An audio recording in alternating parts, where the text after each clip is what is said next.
Well, good afternoon and welcome to our December Ranching 101 webinar presented by AgTrust. Today, you'll hear from an industry expert and learn how practical ranch management strategies can turn efforts into earnings by improving efficiency, boosting herd performance, and building long-term profitability. But before we start, please join me for a short message from AgTrust.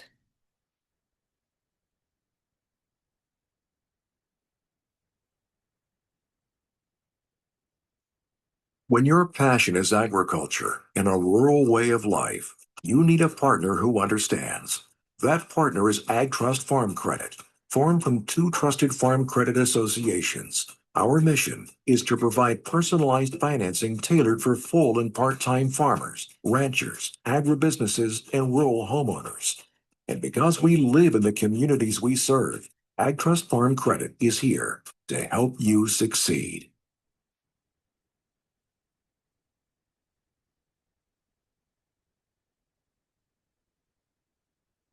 Range profitability begins with making every effort count. This webinar will show you how to turn hard work into measurable returns by focusing on management strategies that improve herd performance, reduce costs, and strengthen long-term sustainability.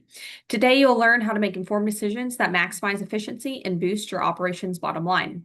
We're excited to have Jordan Steele with Ranching for Profit join us today as our guest speaker. If you have any questions during the webinar, please submit them in the chat box or the Q&A box below. And at this time, I'd like to turn it over to Jordan. Cool. Thanks for having me, Bryn. Appreciate the really excited to have you guys here. I see there's lots of participants in here, so I will just share my screen and we'll get right into it since we only have an hour.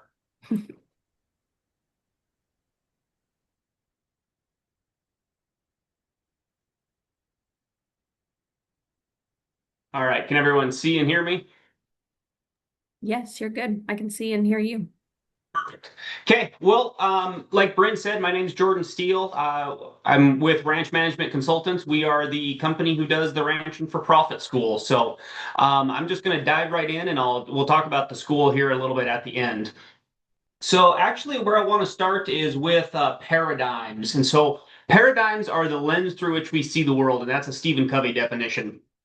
They're also called our deeply held subconscious beliefs. So our paradigms are going to filter every emotion, every thought, every decision we have, and they're shaped by where we grew up, who we hang out with, what education, what experiences we have, and they filter everything, even though we might not be aware of them.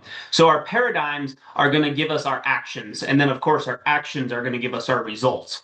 So that's how they're related. So if we are happy with our results, then our actions and our paradigms are probably working for us.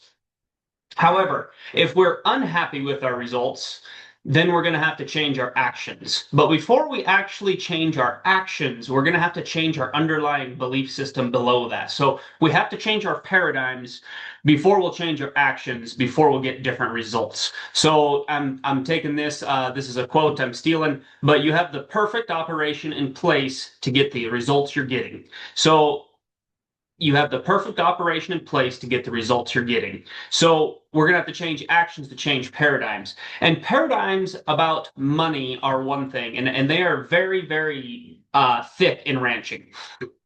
And these actually get started from a long time ago. So let's all remember when we went back to high school. And let's say we wanted to go to a movie on the weekend. And so we asked our parents for money. Well, our parents probably gave us money once or twice for the movie, right? You go to the movie, you spend the money, next weekend you want to go again. And they tell you, no. What do they tell you? They probably tell you to go get a job or mow the neighbor's lawn or scoop the neighbor's walk of snow or something like that, right? So we have to do that. And so if we want to go to a movie the next week, we mow one lawn. If we want to go the next week, we have to mow more lawns, right? So the paradigm that we have eventually set ourselves up in is that more work equals more money. Well, in our adult lives and careers, we have found that that is not necessarily true. More physical work does not always mean more money. So where we want to focus is we want to work where there's value provided. We're not opposed to hard work. We just want to work where we get the most value. And so the other thing about paradigms is paradigms trap us into our circles. And so at the school, we talk about the circle of existing truth and knowledge. For today, I'm just going to go through Stephen Covey's circles. And he talks about the circle of control, circle of influence, and the circle of concern. So the very most inner circle is the circle of control, and that is what we can directly impact through our thoughts, words, and actions. We have complete control over the outcome. And what I stress and what I push on people is that actually we have control over everything, right? Because we can always control our attitude, our behavior, and our response to the situation. Because it's not what's presented to us, it's how we respond to that. So we have a complete control. So the circle of influence involves other people, family, friends, colleagues, strangers, reviewers. We don't have control over the eventual outcome, but we can potentially influence the outcome through what we are able to control. So I'm going to leave that one alone and then skip to the circle of concern. So that is everything else. And notice what the three things in there: the weather, the politics, and other people's behavior, right? We have no control over the outcome. Three very common things that come up in the cattle industry, right? Weather, markets, and the government, right? Things that might be out of our control, but we still have control over how we react to that too. We can't control the weather, but we can control having a drought plan or having a blizzard plan, depending on where you live. We can't control the market, but we get to choose what market we're in and what and how many animals we sell at what times. So we do get control of these things. And so the picture here, they're drawn equally. But what I like to say is, as we challenge paradigms and as we push on ourselves, I actually want our circle of control to get bigger. And I want it to be so big that the circle of influence and circle of concern are just little ribbons around the outside. I'm not saying we're never going to have influence or concern, but we do have control over, I always say everything, but relatively more than we think. Because once again, just the three things that I spend time and energy on is our attitude, our behavior, and our response. Okay, so now that we know what paradigms are, let's just go over a brief outline of what we call the three secrets to increase profit. So when we start a business, what we say is let's start a business, a livestock business from scratch. Okay, so we have nothing, right? We have no money, no land, no livestock, and no time. Well, what do we need first? Okay, so the first thing, we could go through the four of them, but the first thing we're going to need is land. Okay, so we're going to need a place to ranch. So we find a place to ranch, we get to cash rent it, and we get the infrastructure, the corrals, the irrigation, whatever else might come with it, and now we have a place to go. And then that takes care of the land part. Well, we still have no time. So we don't have time to operate the ranch. So we're going to have to go hire an employee. So we go find an employee. Well, what we find is that when we hire an employee, the costs include the wages, the benefits, the payroll taxes, insurance if that's involved. And there's all kinds of things involved with payroll. But then there's also the stuff involved with the labor, right? And the stuff I'm mentioning is usually going to be some sort of machinery, where there's a pickup and a trailer and a four-wheeler or horses or whatever you choose. If you're farming, you might have more machinery involved in there. But labor is going to be the people and stuff involved. So out of those two things, we have given ourselves overhead costs. Okay, so overhead costs generally don't change as the units of production change. So if you run 100 cows and you go up to 150 cows, you don't need another ranch. You don't need another employee, right? Once you meet points, there's going to be a time when overheads change, but they're going to do it in a stair-step fashion. Okay, that's the time when we do really have a big jump. So those are overhead costs. As we go through the story, then we have land taken care of and we have time taken care of. So now we need livestock and money. Well, to get livestock, we need to borrow money, right? So what we find is the interest charge on the cow is going to be the first direct cost, right? So if you borrow money to buy one cow, you have an interest charge on her, and then an interest charge on the second one and the third one, right? So that's going to be your first direct cost, is that interest charge. But then there's also going to be a couple other ones. In your general cow-calf ranch, we're also going to have feed-fed and your vet and your health costs, right? Those can be tracked per unit of production. So this gives us our direct cost line, and the direct costs are things that change per unit of production. And so we have overhead costs that generally don't change, as many cows as we have, and then these direct costs are going to be one by one.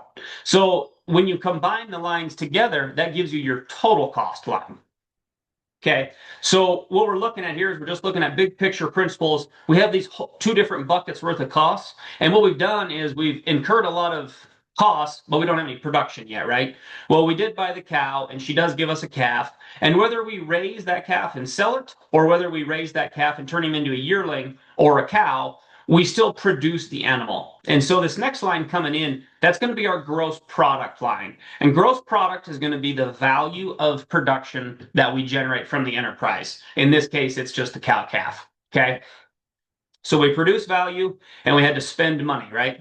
So there's going to be one more point I want to bring in real quick here. Where gross product and the direct cost, the blue line, where those intersect is called our break-even point. Okay, so at the break-even point, that just tells us how many cows do we have to need, or do we need to have to make this business go round, right? We need at least this many cows to get to a profitable point. So it kind of gives us our critical mass of numbers that we need. So if we have enough production to cover our costs, we are going to have profit, and that's going to be that pizza wedge out there in the green.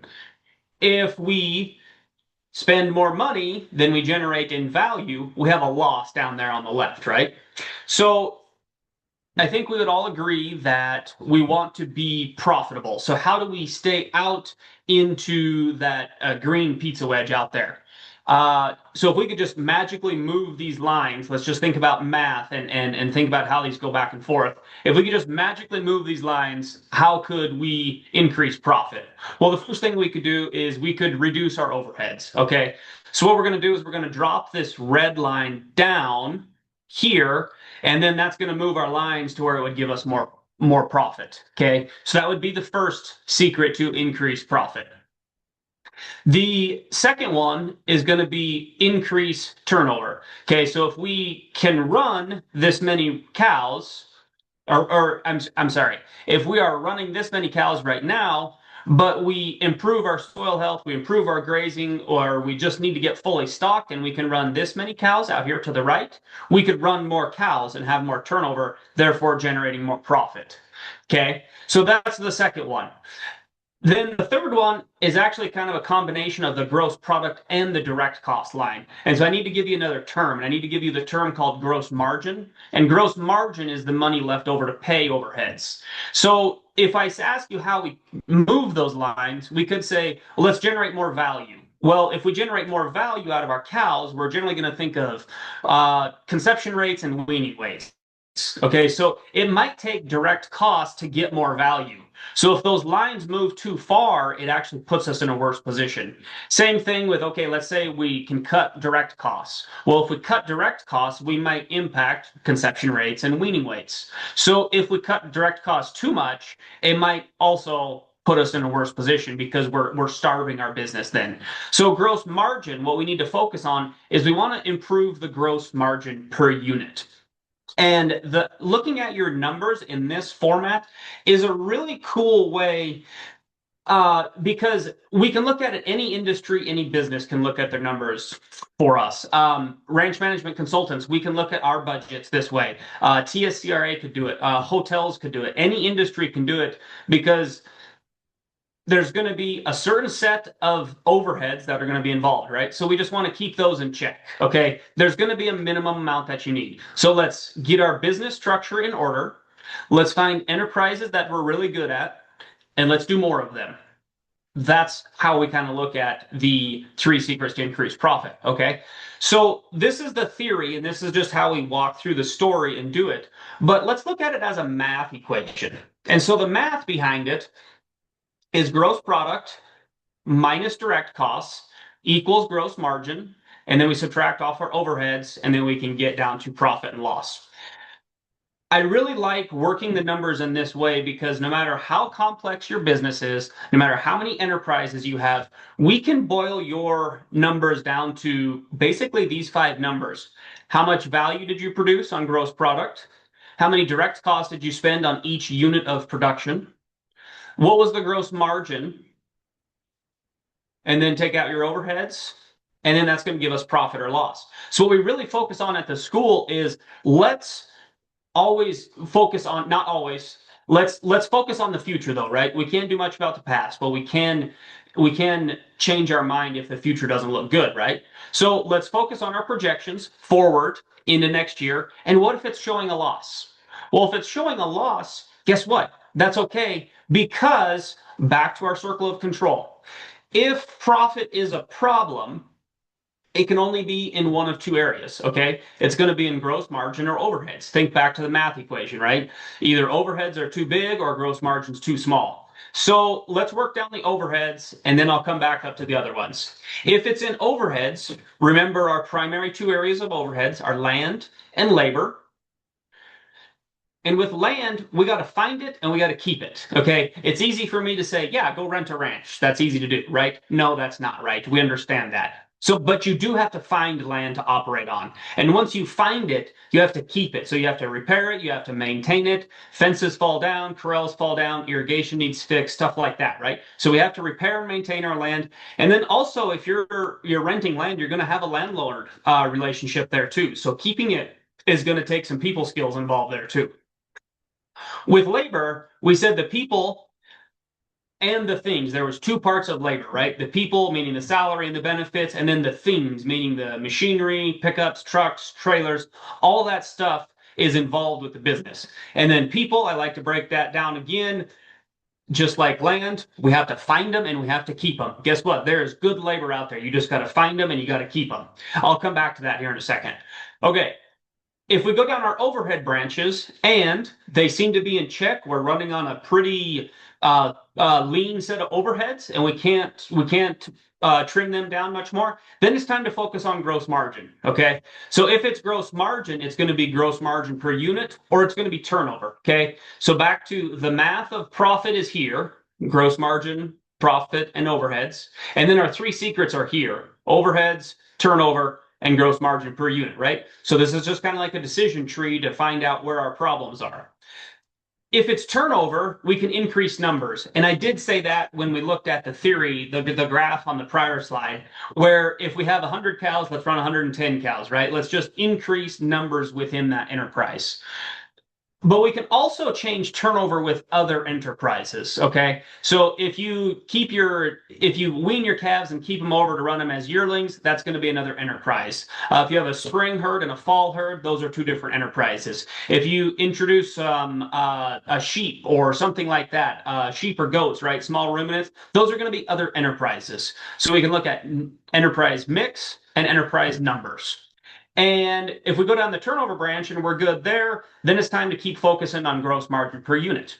Gross margin per unit, remember back to the math, is gross product minus direct costs. That is gross margin. The three main direct costs were that interest charge, feed fed, and health. So I want to make one important distinction here. This is feed fed, and then overheads is down here. This is feed grazed. So I keep those two separate. But with direct costs, we can have interest, feed fed, or health. Those are going to be the main things to focus on in a cow-calf ranch. Okay. Oops, wrong arrow. If we're going to focus on gross product, we're going to look at price and production. Well, production, I've already brought this up, but is going to be reproduction and gain. Okay. We never said it's not important to get cows bred and keep calves healthy. Those are very important. And then with price, we have the market and we have your marketing, which are two very different things. Okay. So with profit, if profit is a problem, we can go down these decision trees and find out which one of those three secrets is going to impact our business first. Okay. There's going to be one secret that applies to you first, and it's going to be pretty obvious. Once you start tackling that branch, then you can work through it. But I always like to say too, let's put every single one of these outside branches in our circle of control. Okay. We have control over the equipment that we use and the things that we use in our business. Okay. We have control of setting the culture to find and keep good people. Okay. The best companies I work with they never really have to advertise for employees. They just attract them, right? And then they're profitable and they're rolling and they just hire good people when they show up. Okay. So we can set that culture. With land, We have control over where we live. If I complain about winter in Wyoming, that's my fault, right? I need to move if I don't like winter, right? So with land, sometimes we can feel trapped, but we can always push it to the extreme and do that. Turnover.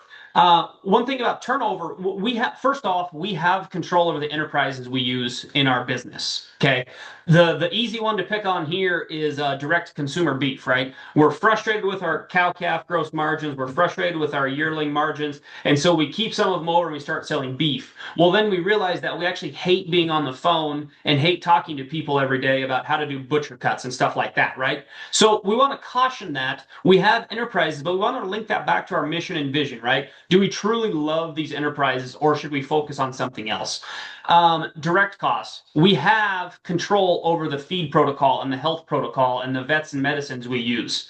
I'm going to cross off interest here because with interest, you have to charge what we call opportunity interest to make our benchmarks work. Okay.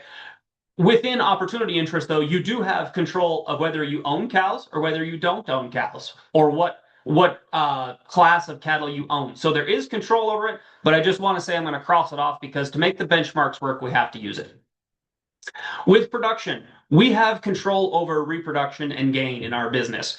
Most of the time, that's what ranches are really good at, right? That's what we learned how to do when we all grew up on the ranch. We know how to move cows, drive tractors, do stuff like that. So we're generally pretty good at the repro and gain part, but we still run into ranches that are having some reproduction issues or having too many deaths or something like that, right? So I like to push on your stockmanship here. Even if we have good reproduction and good gain, you'd be amazed at how much more you can pick up just by improving your stockmanship. Okay.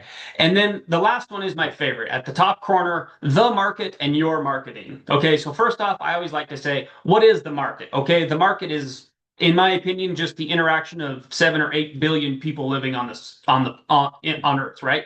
So a drought in Brazil affects the market. The war in Ukraine affects the market. Every 4 years, a new administration in the States gives us changes in the market. We can't control that, but we do get to control what market we're in. You don't like the 600-pound calf market? Sell a different weight calf, right?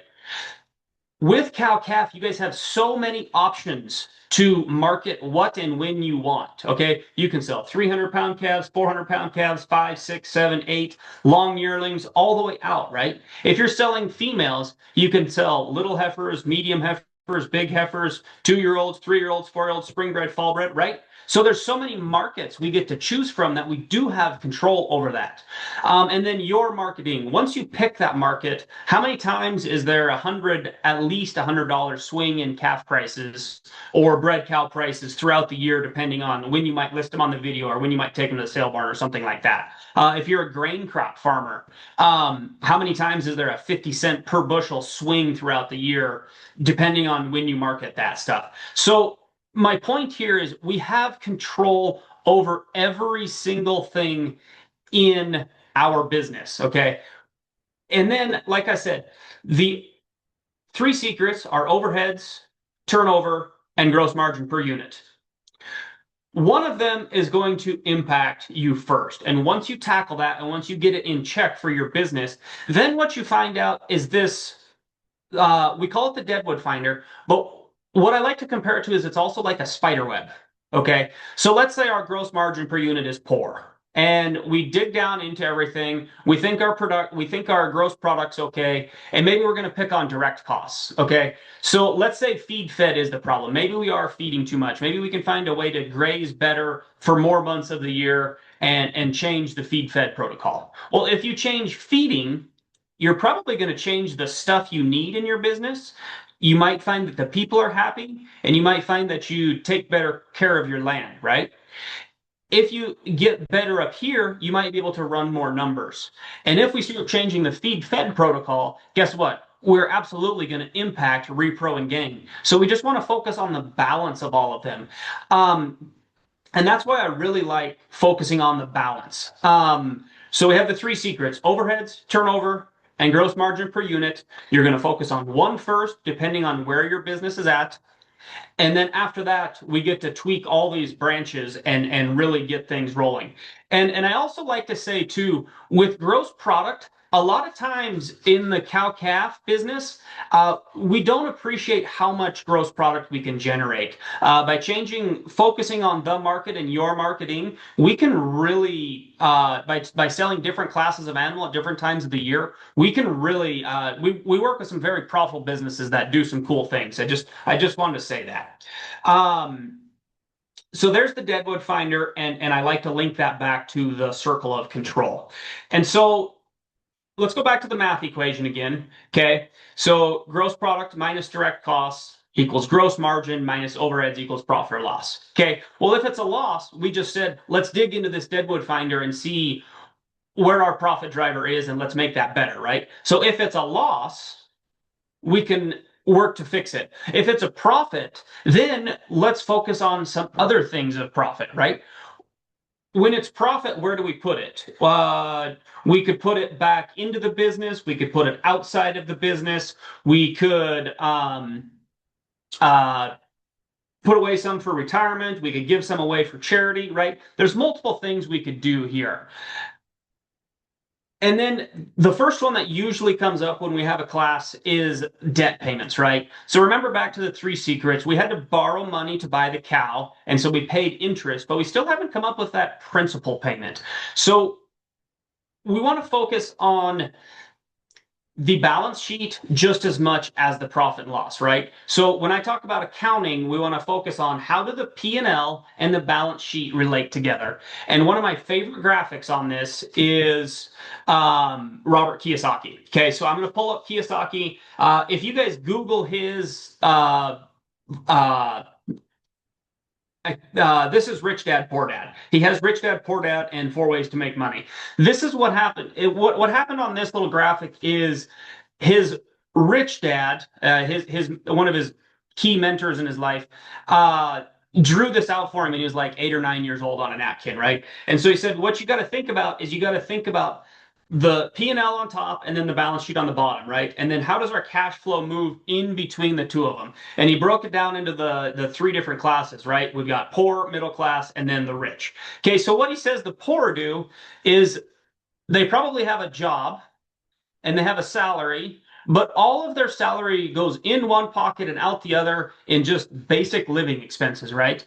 Just food, shelter, transportation to work. And none of our cash ever even hits our balance sheet. What I like to say here is we were all in college at one time, so this has all happened to us, right? So then what he says, as your progression of life goes through and you start making more money, it's important that we focus on where does our money go, because if we're not tracking it, it's going to slip through our fingers, right? And so I like to bring up Parkinson's law here. So we have to beat Parkinson's law in 2 ways. Parkinson's law with time is you will let the time fill to your allotted, however much time you give yourself to complete a project, you're going to take that much time, right? If you give yourselves a day to complete it, it's going to take a day. If you give yourselves 2 hours, you're going to get it done within 2 hours. With money, what happens is our standard of living rises as we make more money. Okay, so how many of us, as we get a new raise, we get a new car or we get a bigger house or something like that, right? And so what Kiyosaki says is that actually puts us in the middle class, which he calls the American rat race. Okay, so we probably have a job and we get a salary. And with our salary, we put our money into more liabilities that create more expenses. Okay, so what he challenges here is conventional thinking is assets are something that we own, right? Okay, he usually uses your house. Your house is your biggest asset if we think conventionally. Kiyosaki says we need to think of assets as things that put money in our pocket. Okay, does your personal house put money in your pocket? If we think about it, no, because we have a monthly payment, we have real estate taxes, we have insurance, we have remodels, we have repairs, right? So this asset we think we have is actually taking money out of our pocket. And that's what he says the middle class gets trapped in right here, right? Okay, so they have salary and then they use liabilities, but they use them on things that create other payments. Okay, so that's where he says mortgages, car loans, credit card debt, right? What the wealthy does is they take assets that put cash flow into our pocket, right? So a lot of times he uses rental real estate for his example. And his example is even if you borrow money for rental real estate, you're not making the payment, right? The tenant's in there. As long as you have tenants in there, they are making the payment. Okay. So I like to also add on this little graphic too. The rich probably have a job too, right? They're generating some income here, but then they put their money into assets first that returns their money. And then, like I said, Kiyosaki is not opposed to debt. He has probably more debt than all of us combined on this webinar, but he's using it in what he calls good debt. And so good debt is stuff that's paying for itself. And then helping pay those expenses too. And so what I like to say is where does your cash flow? Okay, so it's going to flow somewhere. It's got to come in somewhere. And when it's coming in, it really only comes from three spots. We can earn it, we can borrow it, or we can inherit it. All right. And so for most of us, we only have to two options, right? Earn it or borrow it. And if we borrow it, we have to pay it back later. And so the thing I like to finish off on money is if you read Kiyosaki, he's going to give you this. There's going to be a lot of Dave Ramsey fans too, right? So those are going to have two very opposite views of debt on their spectrum, right? And so what I challenge you is I want you to challenge your paradigm about debt. Maybe you love it, maybe you hate it, but either way, it's a tool. And so we just want to be aware of how that impacts us and just where does your cash flow? Because it's going to come somewhere. We got to make sure we're tracking it and we got to make sure we're earning it, because when we're profitable and we're cash flowing, then we can have a lot of fun with our businesses and our lives. Okay, there's a few resources we have for you guys. So the first one is Profit Tips. Get on our website and sign up for Profit Tips. We usually write a short, like a 1 or 2 page article twice a month on a whole variety of topics. Get on our YouTube channel. It's free. You can subscribe to it. We try to post new videos every month. And then there's a whole slew of old videos you can watch on it too.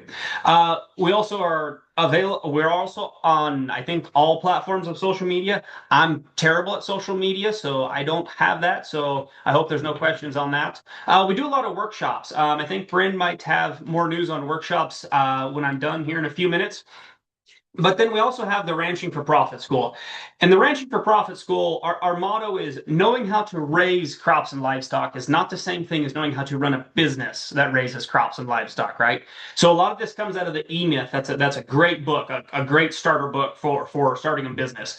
So a lot of us grew up knowing how to ride horses, drive tractors, move cows, check water, right? Or check fence, do what that is. But running the business that raises these things is a lot different, because when we run a business, we also have to handle money and we have to handle people and we have to take care of the land and the production also. So that's the thing we focus on at the school. And then after the school, many of you might be interested in Executive Link. And so this is another E-Myth. When you are self-employed, you work for a lunatic. Okay, so you work for a lunatic when you're self-employed because you let yourselves do the things you like to do. Okay, some examples: we like to ride horses, we like to drive tractors. We let ourselves do those jobs and we let the other important stuff get delayed. And so that's Executive Link. So those are kind of some free resources for you guys, depending on if you've heard of Ranching for Profit or not. And then here is our school list. Most of our schools are here in December and January.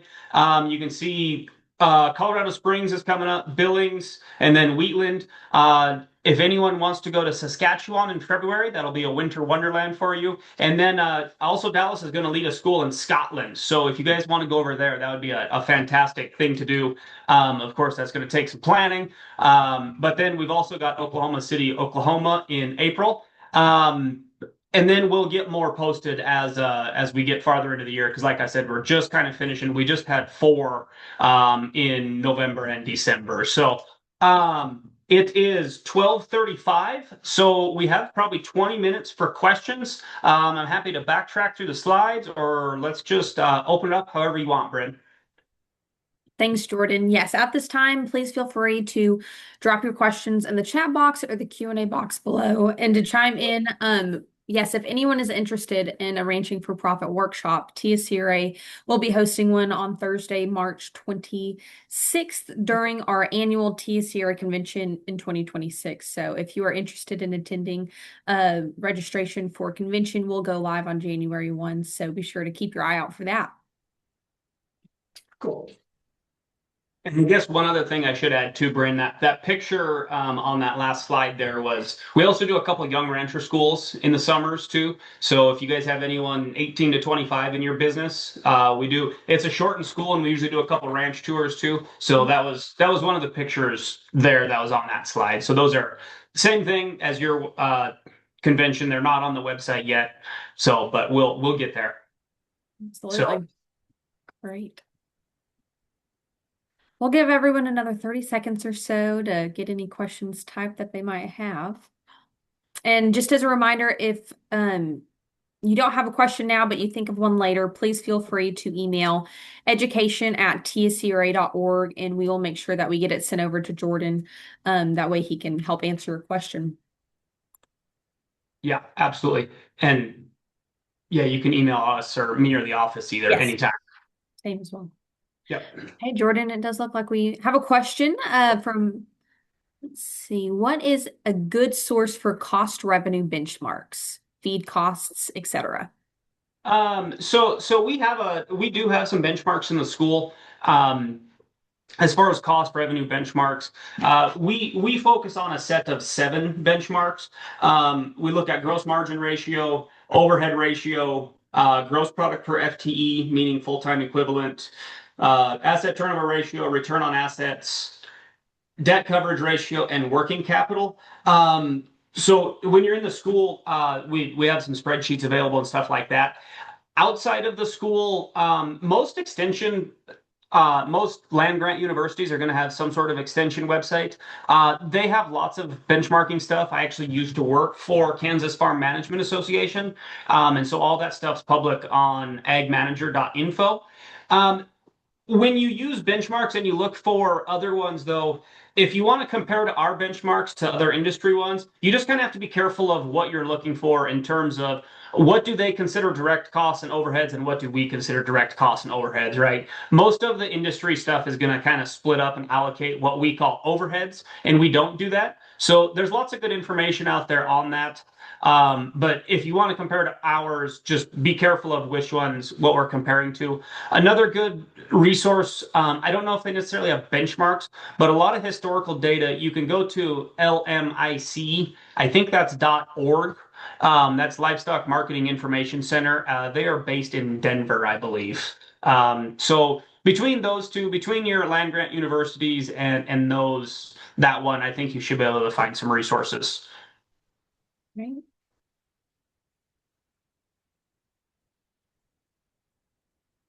Okay, last call for any more questions. Give everyone another few seconds or so. Jordan, do you have any final remarks?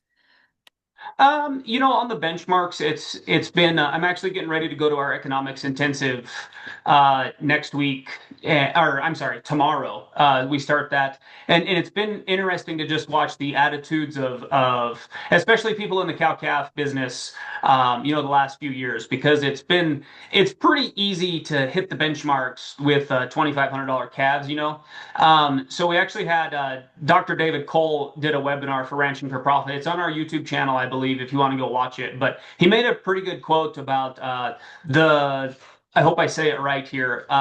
The worst decisions are made in the best of times, right? So we always deal with today.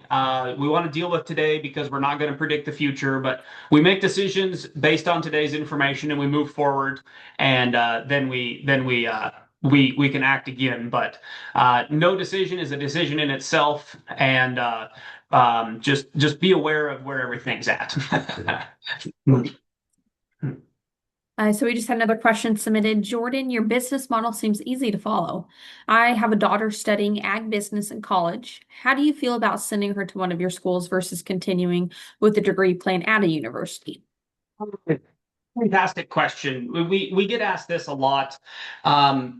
I have mixed feelings on this, so I'll try to be as honest as I can. I have a bachelor's degree and a master's degree from the University of Wyoming. So I did 6 years straight. I would not regret my degrees at all. I met my wife in college. That was probably more important than the degrees. I had a lot of fun in college, right?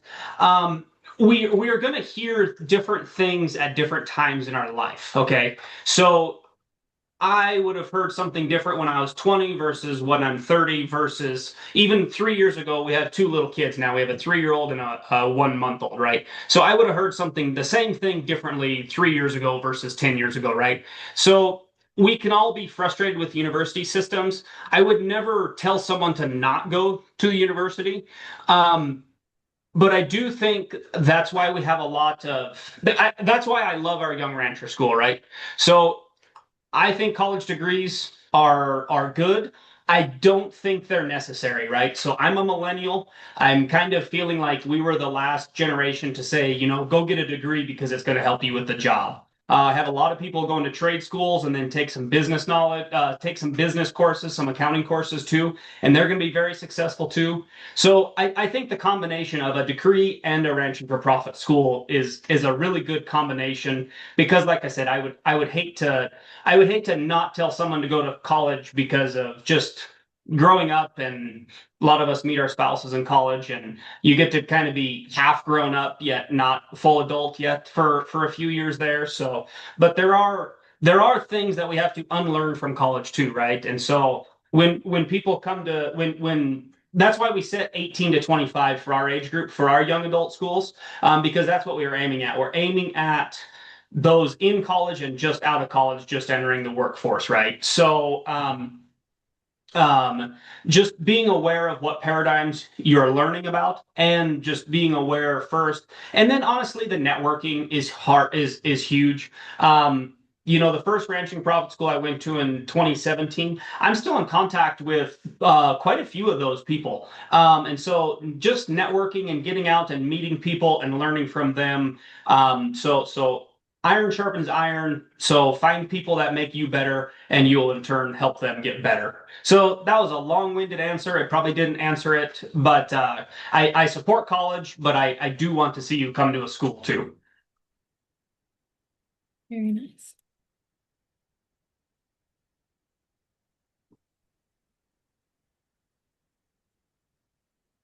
Yeah. What would be the minimum of heads to be over the break-even point in East Texas, considering general overhead costs, general direct costs, and general prices of sale in cow-calf operation? Okay, so that's a good question too, because that minimum count is going to change a lot. So for I'm in eastern Wyoming. If we go west, there's going to be a lot of ranches running 600 cows to one person, right? You guys probably aren't going to do that in East Texas. So if I used I'll give you one of our benchmarks to answer this question. So the gross product per full-time employee, what we aim for is $400,000. And so that's how much value is being generated from each full-time person. And at the Phoenix school just last week, when we calculated our gross product per cow, it was like $1,900.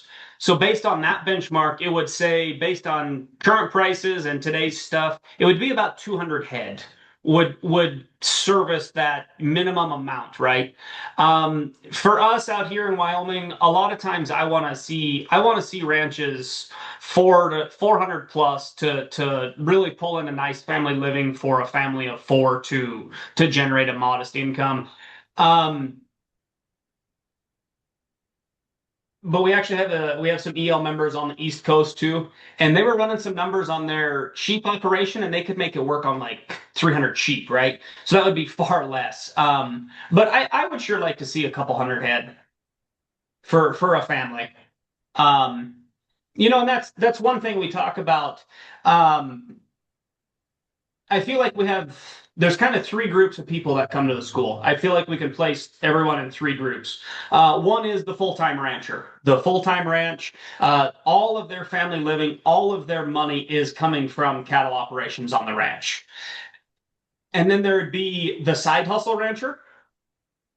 and there would be large ranch managers. Okay. So my point being, if you're a full-time rancher, we need to be able to pay the bills and pay the loan payments.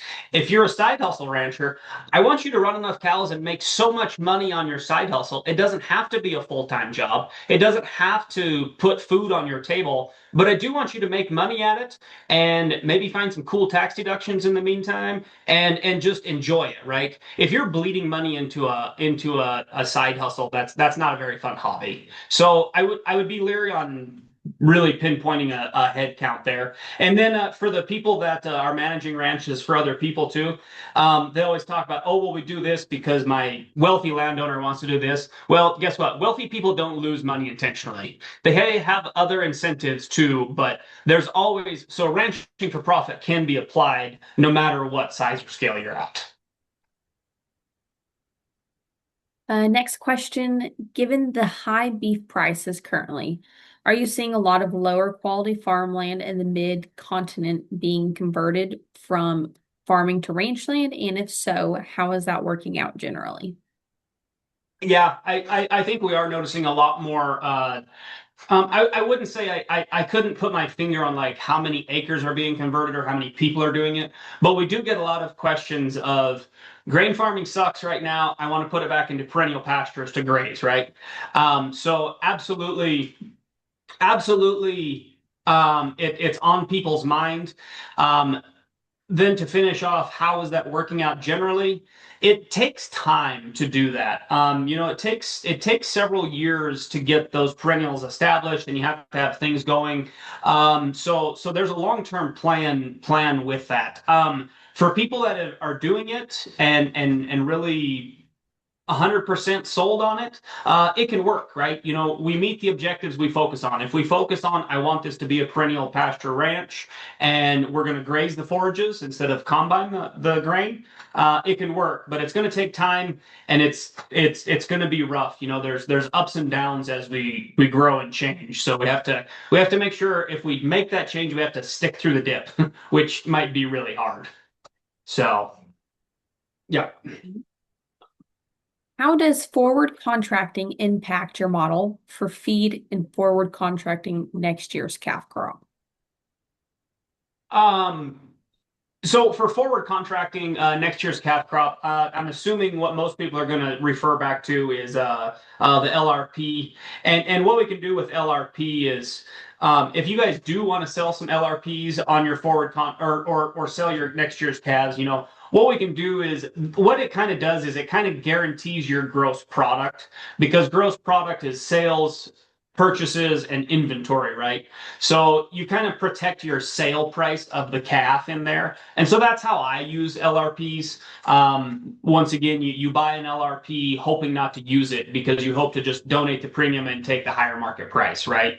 So if forward contracting helps you sleep at night and helps you get through these 6 months of that calf growing, absolutely use them. And in terms of numbers, I just say we're kind of protecting our gross product in a way. So. Next question, what are some strategic tax deduction strategies you would recommend to use for the side hustle rangers? Oh, this is a big can of worms here, right? So at Kansas, I did a lot of taxes too. That's what we did at Kansas Farm Management. We did record keeping, economic analysis, and then income taxes too. I'm leery to answer they're just so one case by case specific. The nice thing, so before I would answer that, I would want to look at let's look at your tax return. What are your financial goals? What are your financial timelines? Before we get into specific tax strategies. But the common ones we see are, maybe the side by side is now a farm deduction instead of the just a family living expense. In terms of sometimes we can I don't want you to waste money to avoid taxes, right? Because even at the highest tax brackets, we still get to keep 65 cents on the dollar. But if you can invest in something that will make it worse next year, right? Let's say we go buy a bred cow. Okay. So when you buy a bred cow, you can actually depreciate her this year, take that deduction this year, and then if she gains in price over time, she sells at a higher value later, you can switch some of that to capital gains rates instead of ordinary rates. So very case by case specific. A lot of times what I want to look at is where are you at in the tax bracket? And where do you think you're going to be next year? And then also do some long-term planning, because we can get with taxes, we can get pretty creative with debt and how we use that too. So feel free to email me if you have other specific ones, but that one's always loaded. I appreciate you looking at it though. Oh, very nice. Okay. Well, last call for any final questions. We'll give everyone a few more seconds. Sure.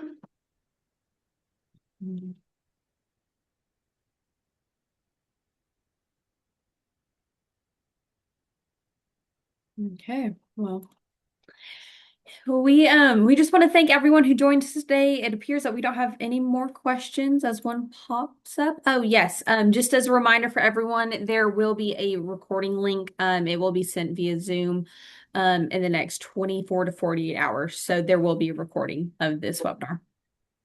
And I'll apologize if I talk too fast. That's kind of my thing. So No, we appreciate you joining us today, and we'll take one last question. What is your breed of choice? Your personal opinion? Oh, the one with the highest gross margin per unit. They can be painted, hairy, and horns, and if they make money, I like them. Very nice. Well, we just want to thank everyone who joined us for today's Ranching 101 webinar. We hope everyone has a great afternoon and look forward to seeing you all next year on January 20th to kick off the new year with learning how to plan for your ranching year. Thanks for joining us, Jordan. We appreciate it. Cool. Thanks for having me. Thanks. You bet.